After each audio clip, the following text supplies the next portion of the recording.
Current weight is 140.95 and we started this journey at 145 kgs. Honestly, ఇది weight loss జర్నీయా, weight gain జర్నీయా నాకు కూడా అర్థం కావట్లేదు. బట్ ఇట్ హర్ట్స్ కదా! ఫ్రమ్ 1 వీక్ స్లైట్‌గా వెయిట్ ఇంక్రీజ్ అవుతుంది. Self analysis చేసుకుంటే వన్ థింగ్ క్లియర్‌గా కనిపించింది. స్ట్రెస్ లెవెల్స్ ఇంక్రీజ్ అయ్యాయి జాబ్ లేక. ప్రాపర్ స్లీప్ లేదు. కంటిన్యూయస్ హెవీ హెడేక్స్ అది మెయిన్ రీజన్ అని నేను ఫీల్ అయ్యాను.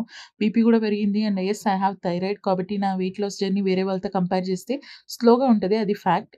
And I can't fight my biology కదా! But I can manage my habits. So, instead of blaming the scale let's fix the foundation అనుకున్నా.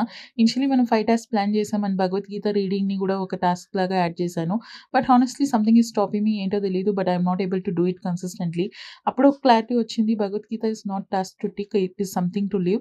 Because గీతలో కృష్ణ చెప్పింది fight చేయమని కాదు, బ్యాలెన్స్‌లో ఉండు అని. సో, రీడింగ్‌ని ఫోర్స్ చేయడం బదులు నేను టాస్క్ కాలమ్ చేంజ్ చేస్తున్నా from today. Because right now my stress levels and my current సిట్యుయేషన్‌కి sleep and meditations are must అనిపించింది.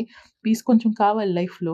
5000 స్టెప్స్ ఆల్మోస్ట్ స్కిప్ చేశా. బట్ 11 పీఎంకి కంప్లీట్ చేశా. ఎందుకు అంటే బికాస్ డిసిప్లిన్ అంటే మోటివేషన్ కాదు, ఇట్స్ ఐడెంటిటీ అని. ఐ స్టిల్ షోడ్ అప్ కదా!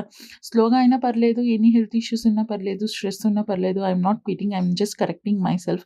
అండ్ కరెక్షన్ ఈస్ గ్రోత్ అంటారు కదా! This journey may be slow but I'm becoming stronger than yesterday. So, I'm proud of myself here.